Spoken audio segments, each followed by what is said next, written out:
오늘 우리가 읽은 이사야서의 말씀은 남유다의 회복을 약속하시는 말씀입니다. 남유다는 지금 아수르의 그러한 공격을 받고 있었습니다. 그 공격을 살아남으려고 이웃나라 애굽을 의지했습니다. 하지만 하나님께서 이사야 선지자를 통해서 애굽을 의지하지 말라 이렇게 말씀하십니다. 말을 타고 애굽으로 도망가면 쫓아오는 자가 더 빨리 쫓아온다고 했습니다. 오히려 잠잠히 하나님을 신뢰해야 힘을 얻는다고 하였습니다. 그러면서 오늘 본문에서 하나님께서 은혜를 베푸시고자 지금 기다리고 계신다 이렇게 말씀합니다. 하나님께서 남유다를 불쌍히 여기시려고 일어나신다 이렇게 말씀했습니다. 하나님은 정의의 하나님이신데 그분을 기다리는 자마다 복이 있다 이렇게 말씀합니다. 우리 18절 말씀을 우리 한 번 더 읽겠습니다. 18절 말씀을 같이 읽겠습니다. 그러나 여호와께서 기다리시나니 이는 너희에게 은혜를 베풀려 하심이요 일어나시리니 너희를 긍휼히 여기려 하심이라. 대저 여호와는 정의의 하나님이십니다. 그를 기다리는 자마다 복이 있도다. 아멘. 하나님의 남유다의 죄를 아수르를 통해서 징계를 하셨습니다. 근데 징계를 받으면은 깨닫고 회개하고 하나님께로 돌아가야 되는데 그렇게 하지 않은 거죠. 오히려 어디로 피했냐면은 애굽으로 피하고 애굽을 의지했습니다. 근데 애굽은 유다의 참된 도움이 아니었죠. 어려운 처지에 있는 남유다를 도우는 척하면서 자기 유익을 챙기려고 한 것입니다. 그렇기 때문에 이사야 선지자는 은혜를 베푸시고자 기다리시는 하나님을 기다리라 이렇게 말씀했습니다. 긍휼을 베푸시고자 일어나시는 하나님을 깨로 나아가라 이렇게 말씀하고 있는 거죠. 그러시면서 하나님은 정의의 하나님이시라고 했습니다. 정의의 하나님이라고 하는 것은 죄에 대해서는 심판하시고 징계하신다고 하는 것이죠. 하나님은 죄를 지은 남유다를 아수르의 공격을 통해서 징계를 공의롭게 징계하였습니다. 하지만 여전히 남유다가 돌아오기만을 돌아오면 은혜와 긍휼을 베푸시고자 돌아오기만을 기다리신다고 하셨습니다. 이를 통해서 알 수 있는 것은 무엇입니까? 하나님은 죄에 대하여 공의도 심판하시지만 죄인이 돌아오기를 기다리신다는 거예요. 하나님은 공의의 하나님이시지만 동시에 은혜와 긍휼의 하나님이시라고 하는 거죠. 이러한 하나님의 은혜와 긍휼을 예수님께서 누가복음 15장 탕자의 비유에서 말씀하셨죠. 어떤 사람이 두 아들이 있었는데요. 둘째가 아버지가 살아있음에도 불구하고 자기 몫의 재산을 달라고 한 거예요. 이거는 중동 문화에서는 아주 아버지를 업신여기는 그런 모독하는 행위였습니다. 결국 재산을 이제 받아가지고 외국에 가갖고 먼 나라에 가갖고 허랑방탕하게 다 낭비를 한 거예요. 나중에 어떻게 됐냐면 먹을 것이 없는 처지가 되었습니다. 그때서야 이 둘째 아들이 아버지를 생각한 겁니다. 야, 아버지 집에는 통꾼들도 먹을 것은 아주 풍족하게 먹는데 나는 이제 아들이 자격을 잃었으니까 이제는 품꾼으로 돌아가야겠구나 이렇게 생각하고 돌아가는 거예요. 근데 아버지는 돌아오는 이 둘째 아들을 기다리고 있었던 거예요. 거리가 멀지만 돌아오는 둘째 아들을 먼저 알아보고 달려가서 목을 안고 입을 맞추고 제일 좋은 옷을 입히고 손에 가락지를 끼우고 그리고 발에 신을 신기고 아들을 위해서 큰 잔치를 벌인 것이죠. 이처럼 하나님은 업신여기고 우리가 하나님을 업신여기고 떠나서도 우리를 기다리시는 거예요. 물론 공의도 심판하시고 징계도 하시죠. 하지만 여전히 우리가 돌아오기를 기다리고 계십니다. 회개하고 돌아오기만 하면 은혜와 긍휼을 베푸실 준비를 다 하시고 기다리시는 거예요. 그렇기 때문에 애굽으로 가지 말고 하나님께로 돌아가야 될 줄로 믿습니다. 우리를 기다리시는 하나님을 사모하고 하나님의 구원을 기다려야 돼요. 왜 하나님께서 아수르를 통해서 아수르의 공격을 허락하셨을까? 회개하고 돌아오라고 하셨는데 근데 이거는 엉뚱하게 애굽을 의지했던 것이 문제였습니다. 어리석은 거죠. 누가 참된 도움인 줄을 모르는 것이죠. 애굽은 참된 도움을 주지를 못합니다. 남유다를 도와주는 것 같지만 결국 어려움에 처한 남유다를 이용해서 자기들의 국익을 구할 뿐이에요. 우리가 누가 나를 도와주시는가 이거를 꼭 잘 분별해야 돼요. 술과 세상의 즐거움 마찬가지입니다. 잠시 잠깐의 어려움과 스트레스를 잊게 해줄 수 있지만 근본적인 해결책을 줄 수가 없어요. 참된 도우심은 누구냐? 하나님이십니다. 은혜와 긍휼을 베푸실 사랑의 하나님, 또 나를 구원해 주실 전능하신 하나님, 그분만이 우리의 도움인 거예요. 그 하나님을 바라보고 잠잠히 의지할 때 새 힘을 얻는다고 했습니다. 시편 121편에 내가 산을 향하여 눈을 들리라 나의 도움이 어디서 올까? 나의 도움이 천지를 지으신 여호와에게서 온다. 우리들 도와주시는 분이 하나님이신 줄로 믿습니다. 히브리서 4장 16절에 그러므로 우리는 긍휼하심을 받고 때를 따라 돕는 은혜를 얻기 위하여 은혜의 보좌 앞에 담대히 나갈 것입니다. 우리의 도움은 천지를 지으신 하나님, 긍휼히 여기시고 때를 따라 돕는 하나님, 그 하나님께로 나아가시길 주님의 이름으로 축복합니다. 또 하나님의 징계도 우리가 하나님의 사랑에서 나온다는 것을 꼭 기억해야 돼요. 잘못했으면 징계를 받죠. 근데 사랑하기 때문에 받는 거예요. 낙심하면 안 돼요. 징계를 받아도 히브리서 12장 6절에 사랑하시는 자를 징계하시고 받아들이시는 아들마다 칙sik질 하신다고 했어요. 그러니까 징계도 사랑인 거예요. 징계받을 때 낙심하지 말고 딴 데로 가지 말고 참된 도움이신 주님께로 나아가는 우리 모두 되시길 예수님의 이름으로 축복합니다. 이처럼 하나님은 남유다의 죄에 대해서 공의로 징계하셨지만 동시에 사랑으로 기다리고 계셔요. 은혜와 긍휼을 베푸시려고 다 준비하고 있어요. 더 나아가서 19절을 보시면 남유다의 회복과 하나님의 응답을 약속을 하셨습니다. 예루살렘에 거주하는 백성들이 다시는 통곡하지 않을 것이다. 그들이 부르짖는 소리를 들을 때 하나님께서 은혜와 응답을 베푸시리라 이렇게 말씀합니다. 우리 19절 말씀도 우리 같이 읽도록 하겠습니다. 19절 말씀 같이 읽습니다. 시온에 거주하며 예루살렘에 거주하는 백성아 다시 통곡하지 아니할 것이다. 그가 내 부르짖는 소리로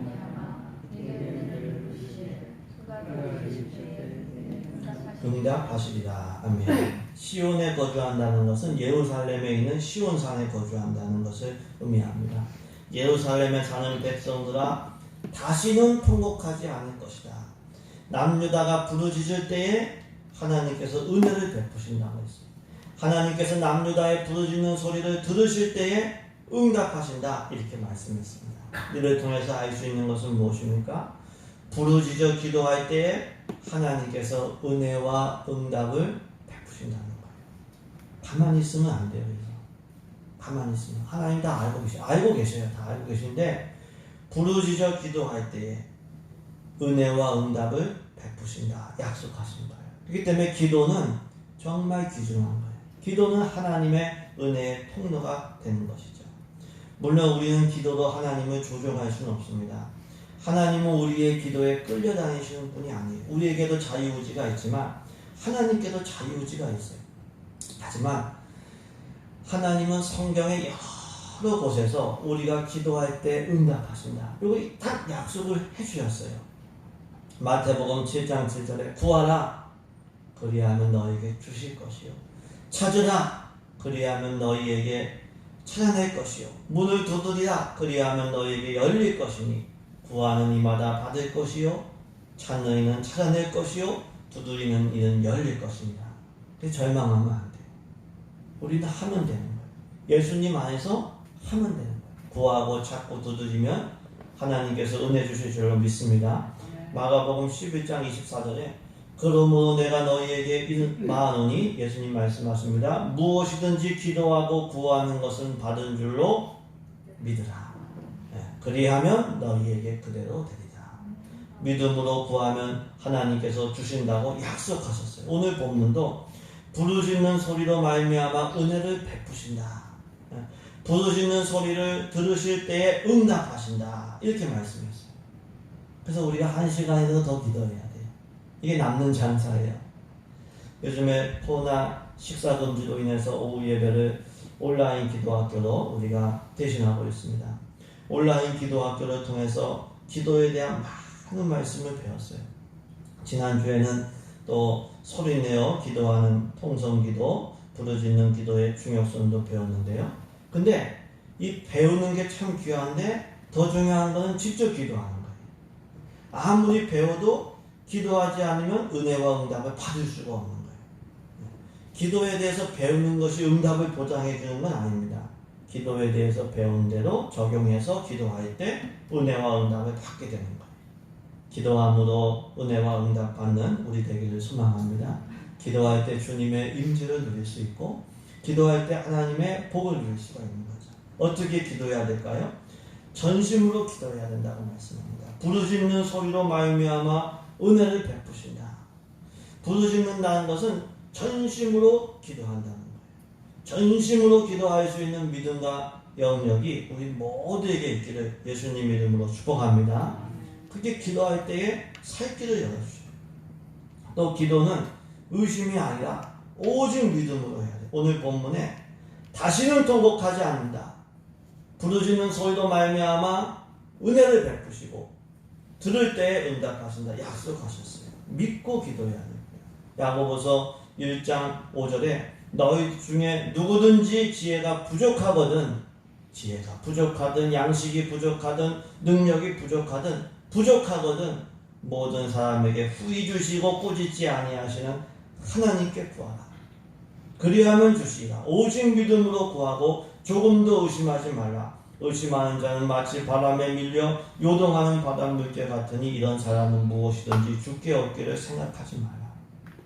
오직 믿음으로 구하고 오직 믿음으로 예배하는 우리 되기를 소망합니다. 복음서를 보시면 예수님께서 믿음대로 해주신다. 이렇게 말씀이 많이 나왔어요. 예배할 때, 기도할 때 믿음으로 우리 기도해서 은혜와 응답 받으시길 예수님의 이름으로 축복합니다. 이처럼 하나님은 남유다에게 다시 통곡하지 않을 것이다. 부르짖어 기도하면 은혜와 응답을 주실 것이다. 이렇게 약속을 하셨습니다. 더 나아가서 스승을 숨기지 않으실 것이다. 이렇게 하셨어요. 남유다의 죄로 인하여 남유다가 환난의 떡과 고생의 물을 먹게 될 것이지만 다시는 스승을 숨기지는 않으실 것이다.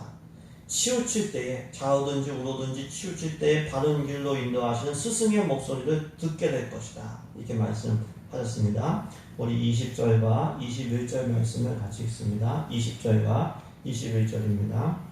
주께서 너희에게 환난의 떡과 고생의 물을 주시나 내 스승은 다시 숨기지 아니하시리니 내 눈이 내 스승을 볼 것이며 너희가 오른쪽으로 치우치든지 왼쪽으로 치우치든지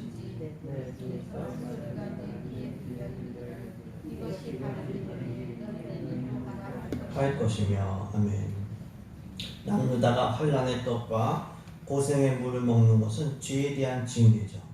근데 징계는 하시지만 다시는 스승을 숨기지는 않으신다고 해서 이 스승은 누구냐면 이사야와 같은 선지자를 1차적으로 의미합니다. 선지자를 통해서 계속 하나님의 뜻을 들려주시고 바른 길로 인도하신다는 겁니다.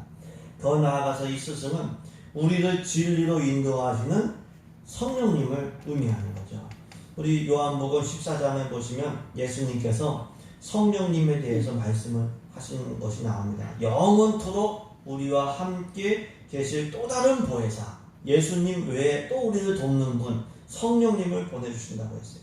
보혜사란 옆에서 돕는 분, 옆에서 위로하시는 분, 옆에서 인도하시는 중보자를 의미하는 거예요. 얼마나 좋은지 몰라요.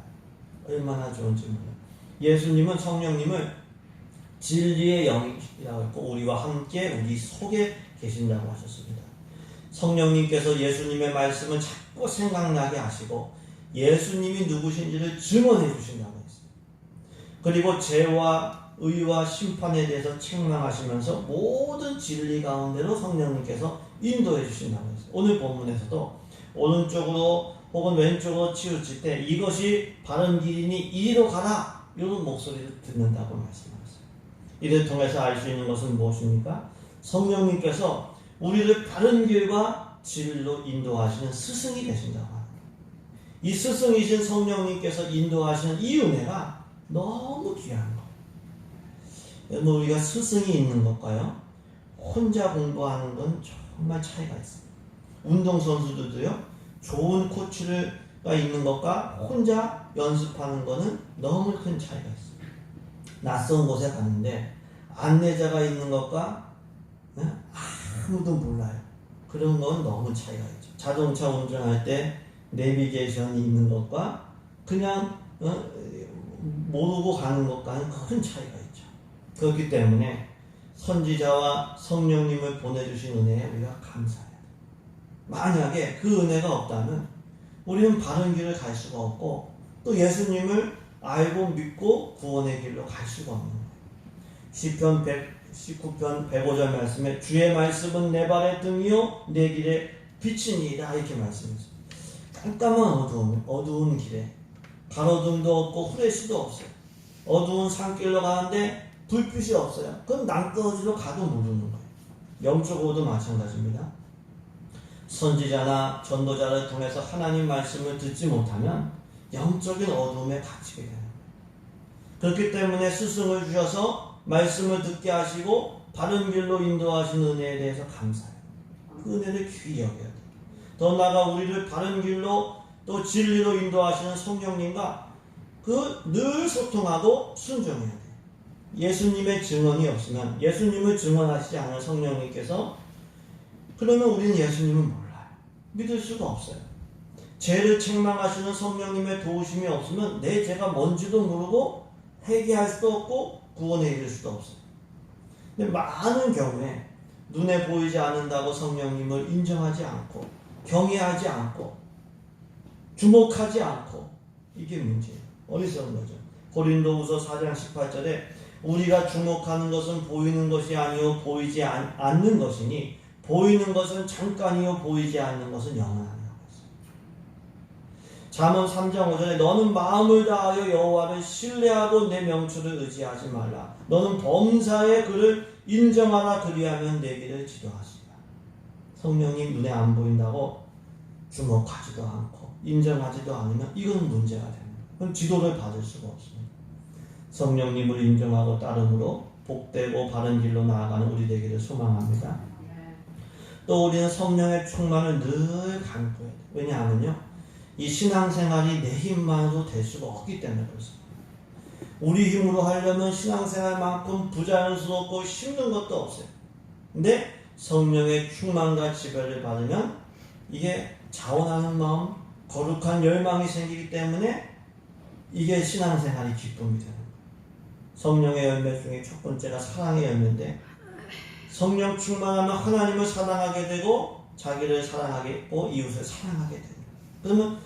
그러면 신앙생활이 짐이 되지 않고 기쁨이 되는 거예요. 그래서 먼저 구할 것은 성령의 감동을 구하고 성령의 임재를 구하고 성령의 충만을 구해요. 늘 기도하면서 주님의 임재 가운데, 주님의 감동 가운데 살게 해주세요.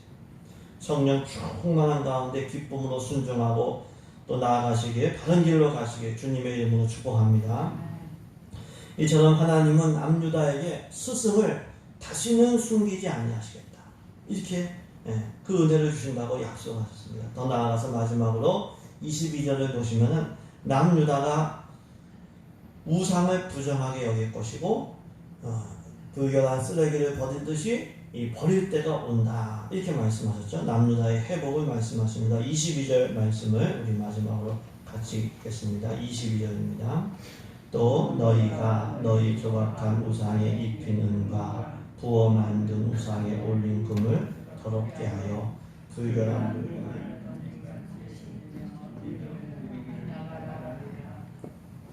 이 고대 시대에 우상을 만들 때는 이 나무나 돌을 가지고 형상을 만든 다음에 거기다가 은이나 청동을 입혔다고 합니다.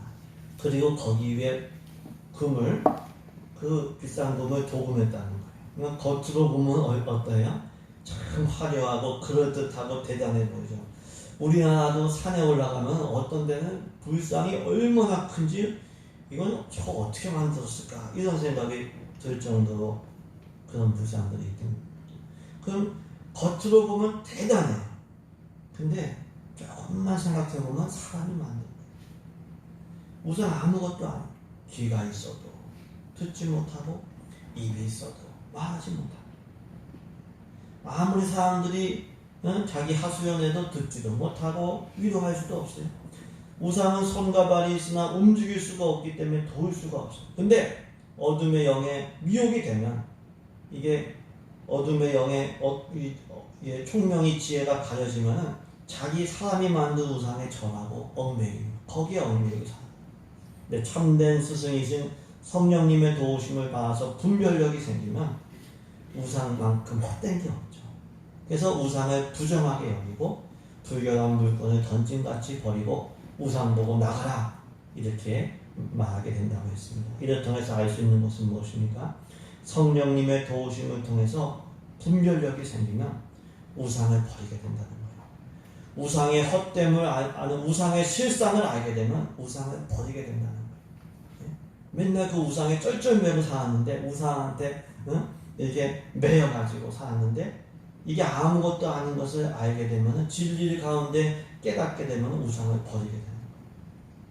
우리가 말씀과 진리의 말씀과 성령의 도우심으로 우상이 아무것도 아니고 귀신이 아무것도 아니고 깨닫고 버리는 우리 되기를 소망합니다. 애굽이 우상이 되면 안 돼요. 애굽은 도와주는 척 하면서 자기들의 국익만 챙기는 거예요. 성공이 우상이 되는 것도 아니에요. 성공에 매이면 성공이 우상이 되면 끝없는 목마른 가운데 욕심 가운데 살게 돼요. 해봤자 나중에 아무것도 없는데 물질이나 사람이 우상이 되지 말아야 돼요. 물론 이제 물질이 있으면 편하고 인기가 있으면 기분이 좋죠. 근데 물질이나 사람이 우리를 책임져 주지 못합니다. 또 물질이나 인기도 하나님의 주권 가운데 있어요. 하나님이 부유하게도 하시고 가난하게도 하시고 높이기도 하시고 낮추기도 하시고 그러니까 우리가 하나님을 경외하고 우상, 물질, 사람 이거 섬기면 안 되죠. 마태복음 13장에 예수님께서 천국은 좋은 진주를 구하는 것과 같다 이런 말씀을 하셨습니다. 진짜 좋은 진주를 본 사람은 가짜 진주를 버려요. 가짜 진주 수십 개, 수백 개를 다 팔아도 진짜 진주 하나를 살려고 하는 거예요. 전혀 그거 아까워하지 않아요. 왜? 가짜이기 때문에. 햇빛을 본 사람은 촛불에 연연하지 않아요. 마찬가지로 말씀과 성령님의 가르침을 받아 천국을 본 사람, 구원을 본 사람, 올바른 가치관이 정립된 사람은 우상하게 절하지 않아요. 거기에 매여 살지 않아요. 그동안 두려움을 준 우상을 버리고 오직 하나님을 섬기고 하나님 중심으로 살아가는 거죠. 하나님만이 우리를 도우실 수 있는 참으로 온전하신 우리의 왕이신 줄로 믿습니다. 그렇기 때문에 우리는 애굽을 의지하거나 겉만 그럴듯한 금으로 도금한 우상에 미혹되지 말아야 돼요. 우리에게 은혜를 주시고자 준비하고 기다리고 계신 하나님을 의지하고 하나님의 구원을 기다려야 돼요. 잠잠히 주님을 바라보고 주님의 구원을 기다려야 돼요. 성령의 인도를 따라서 우리를 구원으로 인도하시는 우리의 구원자 되시는 예수님께 나아가야 돼요. 그리고 부르짖어 기도해요.